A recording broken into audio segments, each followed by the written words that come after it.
ಅಪ್ಪನ ಕೊನೆಯ ದೀಪ. ಒಂದು ಸಣ್ಣ ಹಳ್ಳಿಯಲ್ಲಿ ಶಾಂತಮ್ಮ ಎನ್ನುವ ಹುಡುಗಿ ತನ್ನ ಅಪ್ಪನೊಡನೆ ವಾಸಿಸುತ್ತಿದ್ದಳು. ತಾಯಿಯನ್ನು ಬಾಲ್ಯದಲ್ಲೇ ಕಳೆದುಕೊಂಡಿದ್ದ ಅವಳಿಗೆ ಅಪ್ಪನೇ ಜಗತ್ತು. ಆದರೆ ಚಳಿಗಾಲ ಬಂದಾಗ ಬಡತನದ ಚಳಿ ಇವರ ಮನೆಯಲ್ಲೇ ಮೊದಲು ಹತ್ತಿರ ಬರುವುದಿತ್ತು. ಅವರ ಮನೆ ಮಣ್ಣಿನ ಗೋಡೆಗಳು, ಮೇಲ್ಛಾವಣಿಯಲ್ಲಿ ರಂಧ್ರಗಳು, ಗಾಳಿ ಬಿರುಗಾಳಿಯಾಗಿ ಒಳಬರುವುದು. ಹಣ ಇದ್ದರೆ ಅಪ್ಪ ಸ್ವಲ್ಪ ಮೋಡಿಯನ್ನು, ಹಾಸಿಗೆಯನ್ನು ತಂದುಕೊಡಬಹುದಿತ್ತು. ಆದರೆ ದಿನಗೂಲಿ ಕೆಲಸವೂ ಆಗಾಗ ಸಿಗುತ್ತಿರಲಿಲ್ಲ. ಒಂದು ತೀವ್ರ ಚಳಿ ರಾತ್ರಿಯ ಕಥೆ.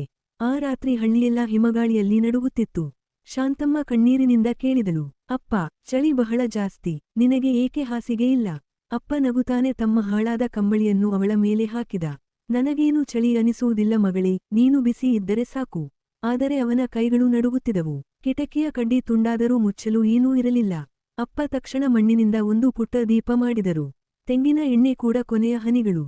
ಆ ದೀಪವನ್ನು ಹಚ್ಚಿ ಶಾಂತಮ್ಮ ಹತ್ತಿರ ಇಟ್ಟರು. ಇದು ನಿನಗಾಗಿ ಕೊನೆಯ ದೀಪ ಮಗಳೇ, ಬೆಳಕು ಇದ್ದರೆ ನಿನಗೆ ಭಯವಾಗುವುದಿಲ್ಲ. ಶಾಂತಮ್ಮ ಕಣ್ಣು ಮುಚ್ಚಿ ಮಲಗಿದಳು. ಅವಳು ಮಲಗುವವರೆಗೂ ಅಪ್ಪ ನಡುಗುತ್ತಿದ್ದರು. ದೀಪ ನಂದದಂತೆ ಕೈಯಿಂದ ಗಾಳಿಯನ್ನು ತಡೆಯುತ್ತಿದ್ದ. ಬೆಳಗಿನ ಬೆಳಕು. ಬೆಳಗ್ಗಿನ ಸೂರ್ಯರಶ್ಮಿ ಬಾಗಿಲಲ್ಲಿ ತಟ್ಟುವಷ್ಟರಲ್ಲಿ ದೀಪ ನಂದು ಹೋಗಿತ್ತು. ಶಾಂತಮ್ಮ ಎದ್ದಳು. ಅವಳು ಬಿಸಿ. ಆದರೆ ಅಪ್ಪ ಮನೆಯ ಗೋಡೆಗೆ ಚಾಚಿಕೊಂಡು ಕುಳಿತ ಸ್ಥಿತಿಯಲ್ಲೇ ಶಾಂತವಾಗಿದ್ದರು. ಅವರು ಚಳಿಗೆ ಒಳಗಾಗಿ, ಶಾಂತಮ್ಮನಿಗಾಗಿ ತಾವು ತಣ್ಣನೆಯಲ್ಲೇ ಕಳೆಯುತ್ತಾ, ತಮ್ಮ ಮಗಳಿಗಾಗಿ ಮಾಡಿದ ಕೊನೆಯ ದೀಪವಾಗಿದ್ದರು.